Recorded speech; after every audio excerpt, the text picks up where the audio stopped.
할렐루야!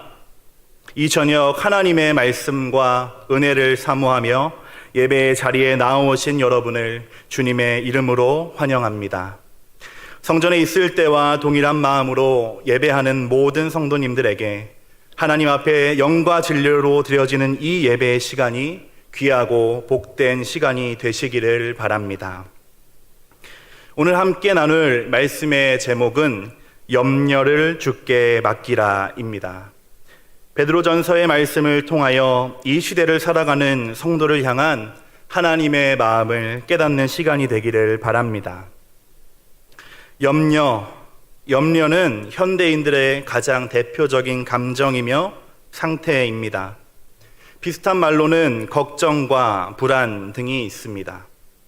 현대인들은 끊임없이 불안하고 걱정하며 염려합니다. 때로는 무엇 때문인지 이유도 모른 채 그 감정에 휩싸이기도 합니다. 염려하지 않는 사람, 염려 없이 살아가는 사람은 아마도 없을 것입니다. 그래서인지 신앙인조차 이 감정에서 자유로울 수 없습니다. 우리가 잘 알고 있으며 본받고자 하는 성경의 위대한 인물들조차 끊임없이 두려워하고 염려했기 때문입니다. 오죽했으면 성경에 두려워하지 말라라는 말이 365번 기록되어 있다. 하나님께서 매일의 삶에 우리가 가진 두려움을 아시고 격려하시는 것이다 라는 이야기들도 있습니다. 그만큼 염려라는 것은 사람의 인생에서 때려야 뗄 수도 없는 운명과 같은 것이다 라는 뜻이 될 것 같습니다. 오늘 함께 나눌 본문 또한 이 염려에 대한 베드로의 권면이며 하나님의 말씀입니다. 베드로 사도는 소아시아의 교회와 성도들에게 보낸 편지인 베드로전서의 마무리 인사와 같은 이 5장에서 염려를 3가지 단어를 사용하여 권면하고 있습니다. 3가지 단어는 맡기고, 깨어있고, 대적하라 라는 것입니다. 맡기고, 깨어있고, 대적하라. 이것이 염려를 대하는 성도의 바른 자세이며 믿음으로 당하는 고난을 이겨낼 방법이다라고 가르쳐주고 있는 것입니다. 이제 각 구절을 하나씩 살펴보며 피할 수 없는 염려와 고난을 대하는 성도의 자세란 어떤 것인지 그것에 대하여 함께 나누도록 하겠습니다. 베드로전서는 사도 베드로가 현재의 터키 지역인 소아시아의 본도, 갈라디아, 갑바도기아와 아시아, 비두니아에 있는 교회와 성도에게 보내는 편지입니다. 소아시아 지역은 음란과 방탕함, 우상 숭배의 문화가 만연한 곳이었습니다. 그런 곳에서 소아시아 교회의 성도들은 조롱과 멸시를 이겨내며 믿음을 지키며 살아가고 있었습니다. 세속의 문화와 우상 숭배가 당연한 곳에서 그리스도인으로 또한 성도답게 살아간다는 것은 마치 머무를 곳이 없는 나그네와 같이 처량한 신세였습니다. 외지인처럼 몸도 마음도 둘 곳이 없어서 떠돌아야만 하는 떠돌이 신세가 바로 이 소아시아 교회의 성도들이었습니다. 이들은 예수를 믿는다는 그 사실 때문에 사회 경제적으로 고립도 당해야 했습니다. 믿음을 지키며 산다는 것은 이들에겐 결코 쉬운 일이 아니었던 것입니다. 이런 상황에서 베드로는 초대교회의 어른으로서 성도들을 격려하고 또한 소망의 믿음을 가르쳐야 할 필요를 느꼈습니다. 영원한 생명, 천국 소망을 가진 성도답게 거룩하게 살아가십시오.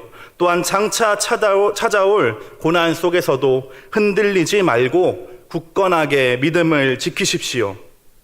하나님께서 부르셔서 성도가 된 여러분은 나그네가 아닙니다. 택하신 족속이요 왕같은 제사장들이며 거룩한 나라 하나님의 소유가 된 백성입니다 라고 가르쳐야만 했던 것입니다. 더군다나 소아시아의 성도들에게는 엎침대 겹친 격으로 로마에서부터 대대적인 박해가 시작되었습니다. 다가올 고난 앞에서 걱정과 염려가 성도들의 마음에 들어오기 시작했습니다. 그래서 베드로는 편지를 마무리하며 작별의 인사와 함께 고난과 염려를 대하는 성도의 모습은 어떠해야 하는지를 기록했던 것입니다. 이제 한 절씩 살펴보며 그 은혜를 나누도록 하겠습니다. 7절의 말씀입니다. 함께 읽겠습니다. 너희 염려를 다 주께 맡기라. 이는 그가 너희를 돌보심이라. 아멘. 베드로의 첫 번째 권면은 맡기라입니다. 함께 고백해 보겠습니다. 염려를 주께 맡기라.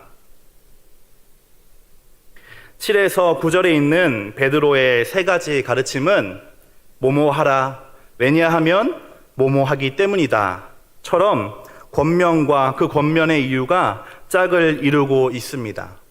7절을 이 구조로 보면 염려를 주께 맡기라, 왜냐하면 하나님께서 언제나 돌보아 주시기 때문이다가 되겠습니다. 공동번역은 이 구절을 이렇게 번역했습니다.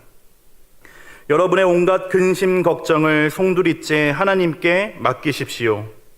하나님께서는 언제나 여러분을 돌보십니다. 편지의 수신자인 소아시아의 성도들에게 비보가 전해졌습니다. 로마 제국이 그리스도인들을 대대적이고 또 정치적으로 박해한다는 소식이었습니다. 심지어 로마시에서 발생한 큰 화재가 그리스도인들의 소행이었다며 누명까지 씌어 핍박의 강도가 더해지고 있었습니다.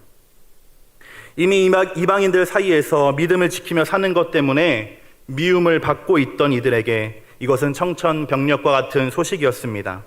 다가올 고난과 핍박이 두려워졌습니다. 그들의 마음에 걱정과 염려가 들어와 자리 잡기 시작한 것입니다. 그렇기에 베드로 사도는 첫 번째 위로이며 권면으로 이 염려를 하나님께 맡기라 라고 가르친 것입니다. 여러분의 염려를 송두리째 하나님께 맡기십시오. 왜냐하면 그분은 언제나 우리를 보살펴 주시는 분이시기 때문입니다. 아멘. 오늘 여러분의 삶에 불안과 염려 혹은 걱정거리가 있으십니까? 내 힘으로는 풀 수 없는 일이 있어서, 또한 아무리 고민하고 고민해도 그 해결의 실마리가 보이지 않아서 염려하고 계십니까? 오늘 베드로 사도가 소아시아의 성도들에게 전해주었던 이 위로의 말씀이 여러분에게도 동일하게 전해지기를 바랍니다. 사도는 염려를 모두 주께 맡기라, 염려를 모두 주께 맡기라, 이렇게 가르쳤습니다. 염려라고 하는 말은 여러 조각으로 나누다라는 뜻이 들어 있습니다. 염려라는 것은 무엇인가가 나뉘어져 있는 상태라는 것입니다. 눈앞의 상황과 문제 때문에 하나에 집중하지 못하고 이러저러한 생각들로 가득 차 있다는 것입니다. 무엇이 나뉘어져 있을까요? 걱정과 생각에 마음이 갈피를 못 잡고 나눠져 있는 것입니다. 그것이 염려라는 것입니다. 맡긴다라고 하는 것은 머리 위로 던진다라는 의미입니다. 대학생들이 학교를 졸업할 때 학사모를 던지는 모습을 떠올리게 합니다. 학생들이 졸업식을 마치고 학사모를 머리 위로 던질 때에는 아무 근심도 걱정도 없습니다. 앞으로 다가올 일들은 분명히 남아있지만 어쨌거나 지금은 4년간의 지긋지긋했던 시험과 과제로부터 해방되는 날이기 때문입니다. 그렇게 염려를 던지라라고 가르쳐주고 있는 것입니다. 대학생들은 졸업의 기쁨에 취해 모자를 던지지만 성도가 염려를 뒤로 던져버릴 수 있는 데는 분명한 이유와 또 근거가 있습니다. 단순히 던져놓고 덮어놓고 잊으라는 것이 아닙니다. 던져진 염려, 내가 던진 염려를 받아주시는 분이 계시기 때문에 그렇게 맡기고 또한 던지라고 하는 말씀인 것입니다. 성도의 염려를 맡아주시는 분, 이 하나님 어떤 분이십니까? 우리의 하나님은 전능하신 분이십니다. 성도는 그 하나님께 염려를 맡기는 사람이 바로 성도인 것입니다. 하나님께서 던져진 염려를 하나님 이미 받을 준비가 되어 있으십니다. 그 하나님께 여러분 앞에 있는 삶의 문제들과 또 걱정들을 맡기실 수 있게 되기를 바랍니다. 수고하고 무거운 짐진 자들아 다 내게로 오라. 내가 너희를 쉬게 하리라. 이렇게 말씀하셨습니다. 하나님께서 우리를 그러한 은혜의 자리로 부르고 계심을 믿으시길 바랍니다. 성도가 이렇게 두려움이 없이 염려를 하나님께 맡겨드릴 수 있는 이유는 그 하나님께서 염려를 받아주실 뿐만 아니라 언제나 함께 하셔서 보살펴 주시는 분이시기 때문입니다. 하나님께서는 언제나 함께 하셔서 보살펴 주시는 분이기 때문에 성도는 또한 우리는 그 하나님께 염려를 내어드릴 수 있습니다. 불리는 이름도 없이 들판에서 피었다가 지는 들풀도 아름답게 입혀주시는 하나님께서 또 자칫 보잘것없게 여겨질 참새 한 마리도 돌보시는 하나님께서 믿는 자들의 삶, 성도의 삶을 지켜보시고 또한 돌보십니다. 언제나 권능의 팔로 보살펴 주시는 것입니다. 이 성도를 향한 하나님의 관심은 변함이 없습니다. 어제도 오늘도 예비하신 영광스러운 천국에 이를 때까지 동일합니다. 이제 믿는 자들에게 요구되는 것은, 믿는 자들이 해야 할 것은 이 사실을, 이 약속의 말씀을 믿는 것입니다. 그 하나님을 신뢰함으로 맡기는 것입니다. 염려를 대하는 성도의 첫 번째 자세는 너희 염려를 다 주께 맡기라. 이는 그가 너희를 돌보심이라 입니다. 믿으면 맡길 수 있습니다. 신뢰함으로 맡기는 자는 하나님께서 돌보아 주십니다. 이 말씀이 믿어지는 저와 여러분 되기를 소망합니다. 베드로가 권면하고 있는 성도의 두 번째 모습은 근신하며 깨어 있으라입니다. 근신하며 깨어 있으라. 8절의 말씀 함께 읽도록 하겠습니다. 근신하라 깨어라. 너희 대적 마귀가 우는 사자같이 두루 다니며 삼킬 자를 찾나니. 앞에 말씀드린 방법으로 한 번 더 읽어보도록 하겠습니다. 정신을 바짝 차리고 깨어 있으십시오. 왜냐하면 여러분의 원수인 마귀가 사자처럼 먹이를 찾아 돌아다니고 있기 때문입니다. 하나님께서 성도의 삶을 깊은 관심을 가지고 돌보아 주시지만 성도는 또한 늘 깨어 있어야 합니다. 성도가 깨어 있어야 하는 이유는 원수 마귀가 먹이를 찾듯이 성도를 찾아 돌아다니고 있기 때문입니다.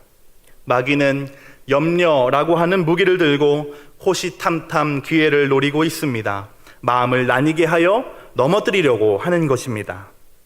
언제 다시 염려가 마음에 스며들지 모릅니다.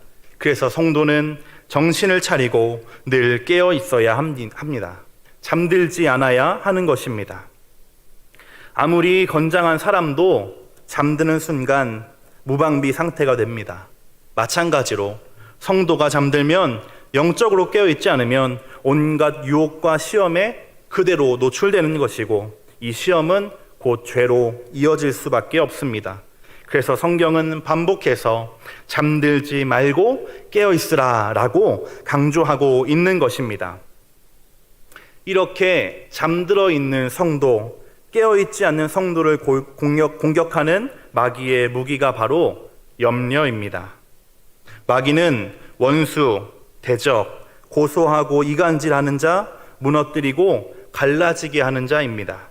이 마귀가 하나님의 약속과 하나님의 보살핌을 믿고 염려를 맡긴 성도들을 찾아다닌다는 것입니다. 자신의 이름처럼 각종 거짓말과 이간질로 갈라지게 합니다. 하나님과의 관계를 무너뜨리고 약속을 의심하게 하는 것입니다. 그렇게 조금씩 균열이 가기 시작할 때 염려의 씨를 슬쩍 뿌려놓습니다.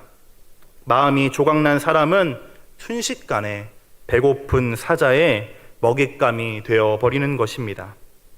그래서 반드시 깨어 있어야 합니다. 깨어 있기 위해 애써야 합니다. 호랑이에게 잡혀가도 정신만 차리면 산다라고 했습니다. 신앙도 이와 결코 다르지 않습니다. 두 눈을 시퍼렇게 뜨고 믿음을 살피고 마음을 돌아보면 시험을 이겨낼 수 있습니다. 그렇다면 이제 어떻게 해야 잠들지 않을 수 있는지, 눈을 부릅뜰 수 있는지를 알아야 합니다. 하나님의 말씀만이 우리의 영혼을 비추는 빛입니다. 믿음의 눈이 닫히지 않도록 이 진리의 빛으로 날마다 마음을 비추시길 바랍니다. 양은 목자의 음성만을 듣고 따른다고 했습니다.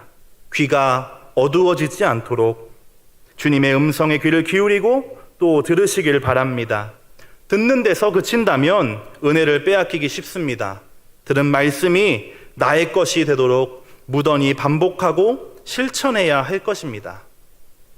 네, 그렇습니다. 결국 말씀과 기도입니다. 수없이 들은 것이지만 이것만이 우리의 영혼을 깨어있게 하는 방법입니다. 그리고 이것이 유일하고 분명한 비결입니다. 정신을 차리고 깨어 있으십시오. 순종으로 하나님을 따르는 자는 마귀가 피해간다라고 했습니다. 오늘 베드로의 가르침을 기억하여서 늘 깨어 하나님과 동행하시는 저와 여러분 되시길 바랍니다. 이제 세상 속에 살아가는 성도를 향한 세 번째 교훈입니다. 세 번째 교훈은 대적하라입니다. 베드로는 마귀를 대적하는 방법으로 믿음을 굳건하게 하라라고 가르치고 있습니다.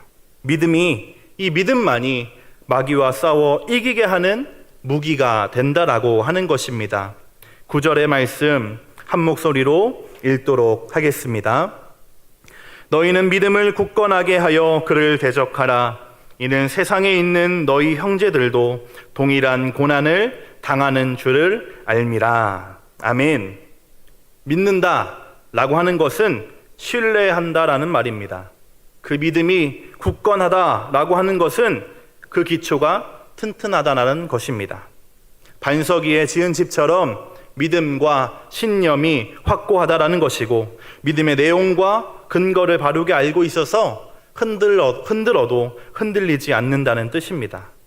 또한 이 믿는다라는 말은 신실하고 변함이 없다라는 뜻을 가지고 있습니다. 하나님을 신뢰하는 마음이, 하나님을 믿는 마음이 한결같다라는 것입니다. 하나님은 이렇게 변함없는 믿음을 가진 자를 지켜주시는 분입니다. 성도가 믿음을 가지고 흔들리지 않으려면 심지가 견고해야 합니다. 자신의 믿음이 뿌리 내린 곳이 어디인지를 분명하게 알고 있어야 한다는 것입니다. 믿는다라고 말하면서 믿음의 대상이신 하나님이 누구인지, 하나님이 어떤 분인지 모른다면 고난과 염려 앞에서 흔들릴 수밖에 없을 것입니다.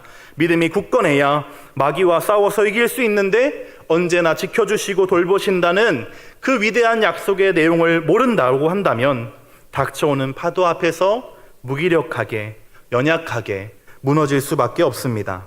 믿음에도 바른 지식이 필요하고 분명한 원칙과 기준을 알고 있어야 흔들리지 않는다는 것입니다. 그래서 하나님은 우리에게 성경 66권의 말씀을 주셨습니다. 기록된 하나님의 말씀인 성경이 성도를 흔들리지 않게 하는 굳건한 믿음의 토대입니다. 성경을 보면 내가 누구인지를 깨닫게 되고, 성경을 보면 나를 부르신 하나님을 알게 됩니다. 그분이 사랑하는 성도들에게 주신 약속의 말씀이 얼마나 놀라운지를 알 수 있습니다. 그 위에 믿음이 자라야 흔들리지 않게 되는 것입니다. 하나님은 그 말씀을 그대로 믿고 순종하는 자를 지켜주시고 또한 돌보아 주십니다. 그 덕분에 우리는 싸울 힘을 얻게 되는 것입니다. 하나님의 말씀을 듣고 또한 믿음으로 하나님의 지켜주심을 경험하게 되시기를 바랍니다. 또한 믿음을 굳건하게 함으로 성도들이 승리해야 하는 이유가 있습니다. 믿음의 싸움이 혼자만의 것이 아니기 때문입니다. 믿음의 싸움은 나만 하는 것이 아니기 때문입니다. 나와 동일하게 믿음을 지키며 살아가는 성도들이 온 세상에 모든 지역에 펴져 있기 때문입니다. 굳건한 믿음을 가지고 마귀를 대적하십시오. 온 세상에 퍼져 있는 여러분의 교우들도 같은 고난을 당해왔기 때문입니다. 끝이 보이지 않는 믿음의 싸움, 언제 끝날지 알 수 없는 이 믿음의 싸움을 하고 있는 형제 자매가 있다라고 하는 사실은 먼저는 이 말씀을 듣고 있는 소아시아 교회의 성도들에게 큰 위로가 되었습니다. 그들이 가고 있는 길, 그들이 지켜왔던 믿음이 결코 틀리지 않았음이 증명되는 순간이었기 때문입니다. 같은 고난, 동일한 고난을 겪고 있는 성도가 있다라고 하는 것은 자신들이 바르게 가고 있다는 증거가 되었습니다. 그런 사람들이 온 세상에 가득하다라는 말씀이었기 때문입니다. 성도가 믿음을 굳건하게 해야 하는 이유, 다만 마귀를 대적하는 데 있는 것이 아닙니다. 대단해 보이지 않아도 오늘을 살아내는 우리의 믿음이, 또한 그러한 믿음의 삶이 동일한 길을 걸어가는 성도들에게 위로와 격려가 되기 때문입니다. 혼자 가면 빨리 갈 수는 있지만 멀리 가려면 함께 가야 합니다. 주님이 오실 때까지 계속될 믿음의 여행도 동일하게 함께 가야 멀리 갈 수 있고 끝까지 갈 수 있습니다. 여러분의 주변을 둘러보십시오. 동일한 고난, 동일한 믿음을 가지고 살아가고 있는 귀한 성도들이 있습니다. 오늘도 흔들리지 않는 믿음, 굳건한 믿음으로 하나님과 동행하시는 여러분 되시기를 바랍니다. 여러분의 믿음과 여러분의 삶이 연약한 누군가의 흔들리고 있는 믿음을 지켜주며 여러분의 기도가 천하보다 귀하다라고 하신 한 영혼을 주님께로 인도하는 능력의 기도가 될 줄 믿습니다. 베드로의 세 번째 가르침, 굳건한 믿음으로 대적하라입니다. 앞서서 고난과 염려를 대하는 성도의 세 가지 태도가 무엇인지를 살펴보았습니다. 첫 번째, 성도는 염려를 하나님께 맡기는 사람입니다. 염려하는 이유는 마주한 문제가 크게 보이기 때문입니다. 해결할 수 있는 일로 걱정하는 사람은 없습니다. 내가 아는 지식과 방법, 모든 인맥을 동원해도 해결될 기미가 보이지 않기 때문에 걱정하고 염려하게 되는 것입니다. 이렇게 염려하는 성도들에게 베드로는 염려는 나의 것이 아니다. 염려는 하나님께 드리는 것이다. 하나님은 그렇게 염려를 아뢰고 드리는 사람을 기뻐하신다. 평강을 주셔서 마음과 생각을 지켜주실 것이다. 하나님은 우리를 돌보아 주시는 분이기 때문이다 라고 분명하게 가르치고 있는 것입니다. 두 번째로 성도는 깨어있는 사람입니다. 원수 마귀가 때를 가리지 않고 성도의 주변을 맴돌고 있습니다. 잠들기만을 기다리는 것입니다. 육체적인 잠이 아닙니다. 영혼이 둔하여져서 잠들어 버리는 것입니다. 잠들면 무방비가 됩니다. 정신을 놓으면 먹이가 되어버리는 것입니다. 그러므로 우리는 정신을 차리고 깨어 있어야 합니다. 이렇게 깨어 있으려면 밝은 곳에, 또 목자가 있는 곳에 머물러야 합니다. 말씀과 기도가 우리를 선한 목자가 계신 곳으로 인도하여 줄 것입니다. 눈이 어두워지지 않도록 진리의 빛에 거해야 합니다. 눈을 들어 나를 도우시는 하나님을 바라보아야 하는 것입니다. 귀를 막으면 길을 잃게 됩니다. 나를 부르고 계시는 주님의 음성에 늘 귀를 기울여야 합니다. 끊임없이 나의 삶과 문제를 아뢰고 하나님의 인도를 받아야 하기 때문입니다. 그렇게 깨어있는 사람에게 마귀는 결코 빈틈을 찾지 못하고 떠나갈 것입니다. 마지막으로 성도는 굳건한 믿음으로 대적하는 사람입니다.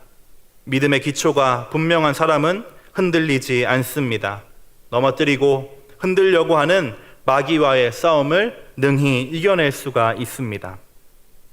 이 성도의 믿음의 기초, 믿음의 반석은 하나님의 말씀이며 또한 그에 대한 바른 지식입니다. 아는 만큼 보이고 아는 만큼 믿을 수 있습니다. 바르게 배워야 바르게 믿는 것입니다. 예배마다 선포되는 말씀을 나에게 주시는 하나님의 음성이요 또한 명령인 줄 믿으시길 바랍니다. 그 말씀에 마음을 드리고 순종하시는 여러분 되길 바랍니다. 그렇게 믿음의 벽돌이 하나씩 하나씩 쌓이면 염려의 파도를 뚫고 전진하는 믿음의 사람이 될 줄로 믿습니다. 또한 믿음이 흔들림 없이 견고해야 하는 이유는 우리의 믿음과 삶이 누군가에게 위로와 격려가 되기 때문입니다. 이 시련과 고난 나만 겪는 것이 아니구나 라고 알게 될 때 다시 일어날 힘을 얻게 됩니다. 각자가 살아내는 믿음의 모습이 서로에게 응원이 되는 것입니다. 함께 가야 멀리 가고 끝까지 갈 수 있습니다. 오늘을 믿음으로 사는 저와 여러분의 모습이 서로를 격려하고 세워주는 응원가가 되기를 바랍니다. 이제 끝으로 10절과 11절을 함께 살펴보도록 하겠습니다. 10절과 11절은 오늘 말씀을 준비하며 읽을 때마다 그 자체로 힘이 되었던 말씀입니다. 한 목소리로 함께 읽도록 하겠습니다. 모든 은혜의 하나님 곧 그리스도 안에서 너희를 부르사 자기의 영원한 영광에 들어가게 하신 이가 잠깐 고난을 당한 너희를 친히 온전하게 하시며 굳건하게 하시며 강하게 하시며 털을 견고하게 하시리라. 권능이 세세에 무궁하도록 그에게 있을지어다. 아멘. 한 번 더 읽어보도록 하겠습니다. 모든 은혜의 하나님 곧 그리스도 안에서 너희를 부르사 자기의 영원한 영광에 들어가게 하신 이가 잠깐 고난을 당한 너희를 친히 온전하게 하시며 굳건하게 하시며 강하게 하시며 털을 견고하게 하시리라.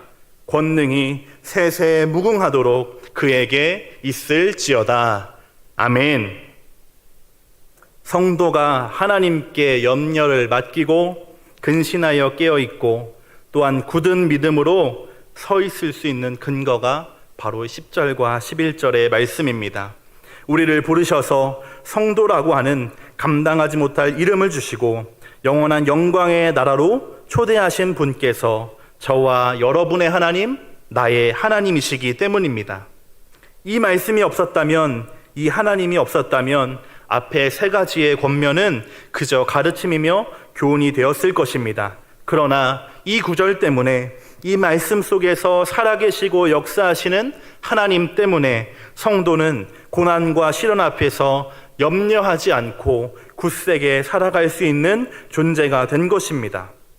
모든 은혜의 하나님, 모든 영광의 하나님께서 믿음을 지키며 사는 성도를 친히 온전하게 하시며 굳건하게 하시며 강하게 하시고 견고하게 하십니다. 하나님의 한량없는 은혜가 성도의 삶과 믿음을 온전하게 하시며 굳건하게 하시고 강하게 하시며 견고하게 하시는 줄 믿습니다. 아멘. 권능의 하나님께서 저와 여러분의 몸과 영혼을 지켜주실 것입니다. 모든 존귀와 영광과 찬송을 받으시기에 합당하신 하나님을 찬양합니다.